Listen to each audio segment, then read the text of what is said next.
Eisenhower was walking past the detention corridor when he noticed that every cell door stood open for inspection except one at the far end, a narrow iron door with fresh oil on the hinges, old dust around the frame, and a food tray pushed halfway beneath it. And when the German camp commander said the room was unused, Eisenhower stopped, looked at the untouched lock, and asked why an empty cell needed a guard.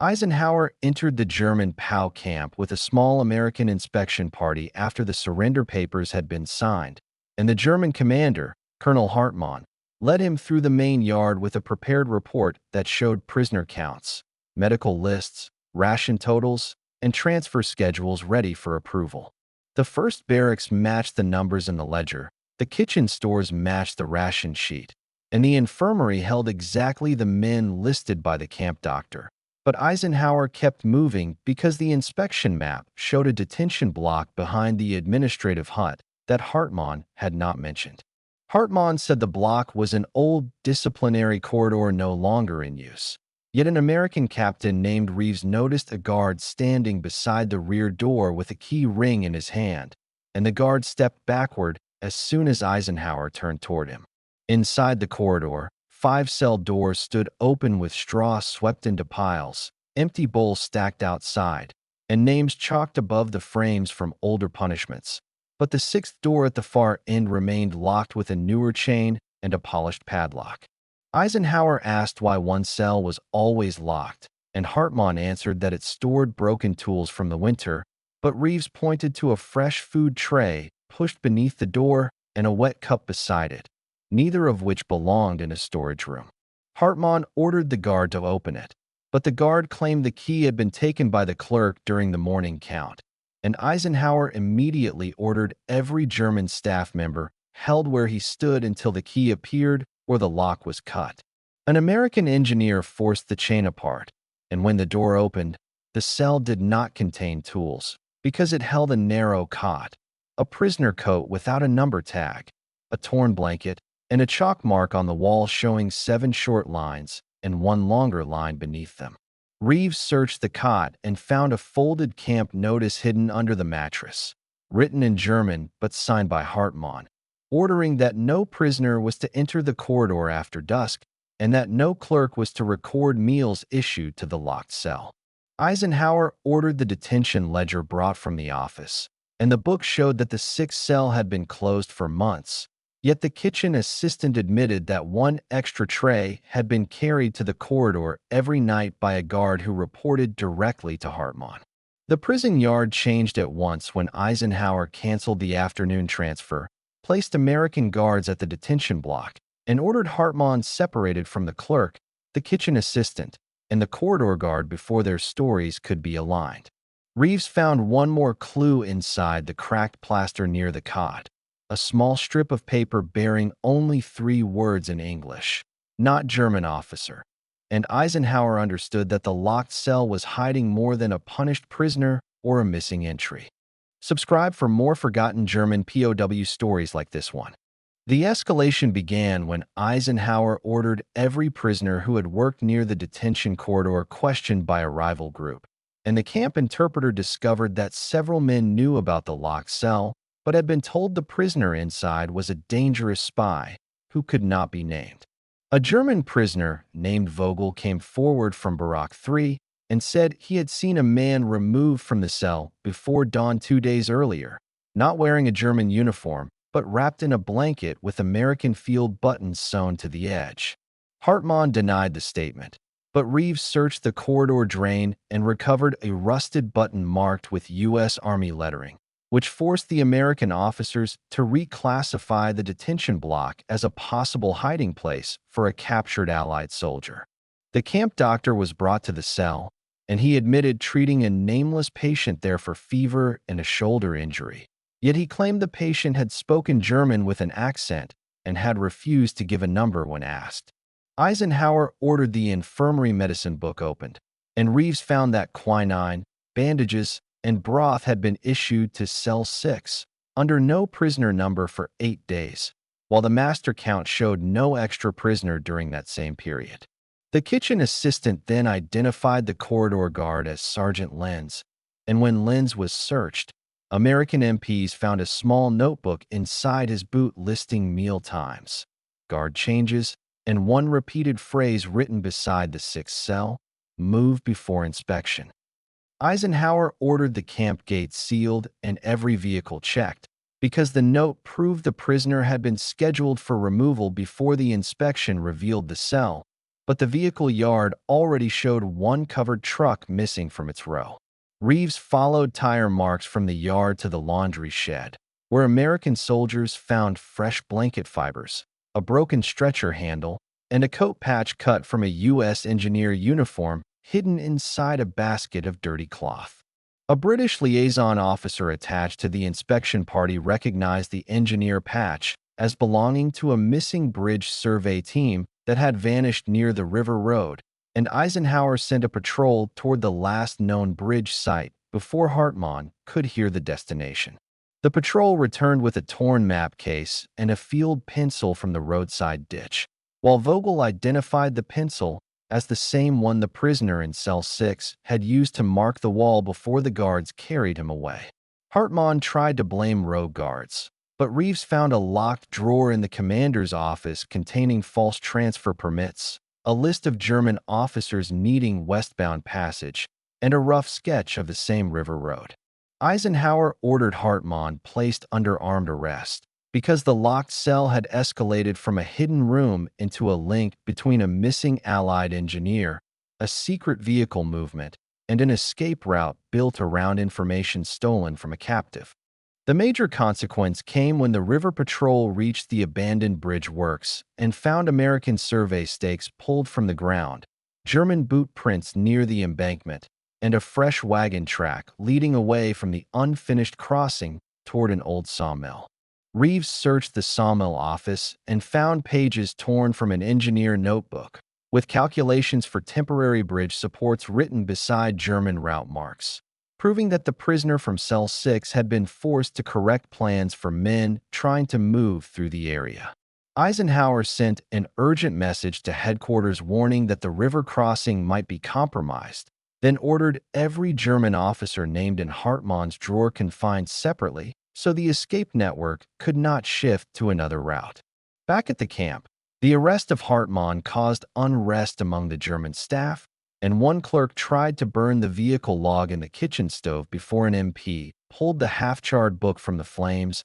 and saved the page showing the missing truck's departure time. The saved log listed the truck as carrying coal, but the coal shed inventory showed no bags removed, and the garage mechanic admitted that the truck had been fitted with a false floor 3 nights earlier under orders from Lenz. Reeves ordered the mechanic to draw the hidden compartment from memory, and the drawing showed enough space for one injured man, a tool chest, and a folded stretcher, which matched the missing handle found in the laundry shed. The consequence widened when the camp doctor revealed that the prisoner had spoken one English sentence during treatment, asking whether Mason had escaped, and the liaison officer confirmed that Lieutenant Mason was one of the missing bridge survey men.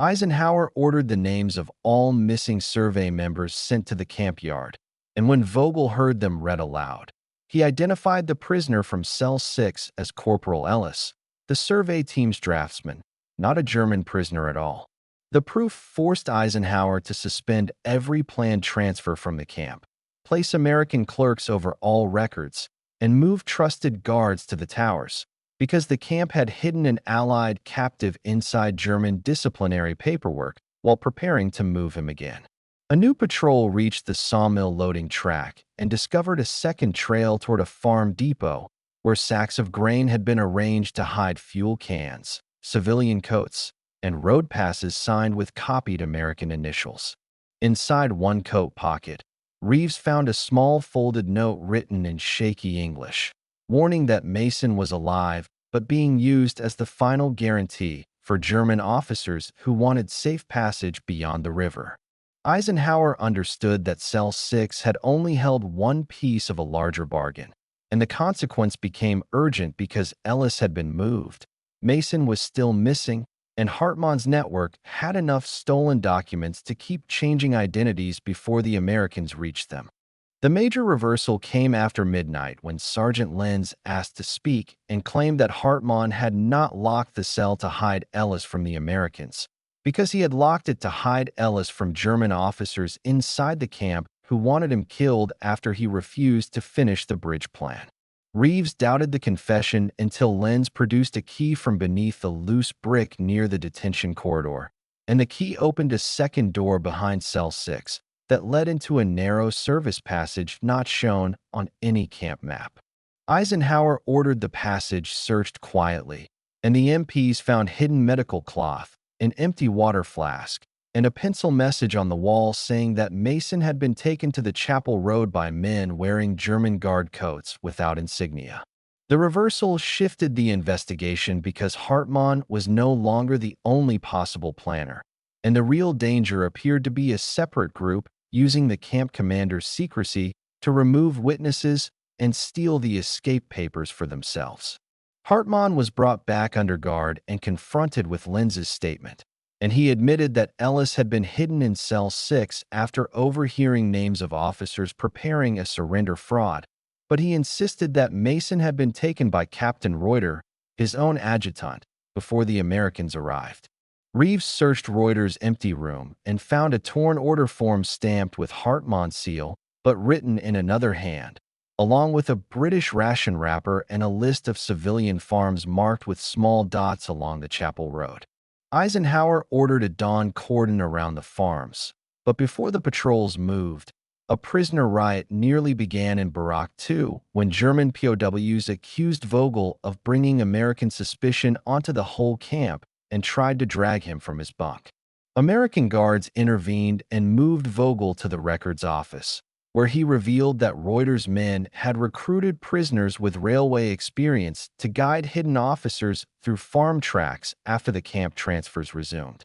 At the first marked farm, the patrol found the missing covered truck abandoned behind a barn, and inside the false floor lay Ellis alive but barely conscious, with his hands tied and a map scrap hidden inside his sleeve. Ellis confirmed the reversal fully when he said Hartmann had used the locked cell to keep him alive for bargaining, while Reuter had stolen him because Mason knew the only safe bridge support and could help destroy it if forced. The map scrap pointed not west but back toward the camp supply road, proving Reuter was circling behind the American cordon with Mason, hoping to reach the bridge from the rear while everyone searched the outward escape route. Eisenhower ordered all patrols redirected toward the supply road, because the hidden cell had not led to a prisoner simply waiting for rescue. It had exposed a struggle between men using captives as currency, leverage, and weapons before the final road out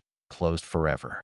The final irreversible event began at the supply road checkpoint, where Reeves noticed a farm wagon carrying sacks of potatoes toward the bridge, and one sack moved against the wind as if someone underneath was trying to breathe.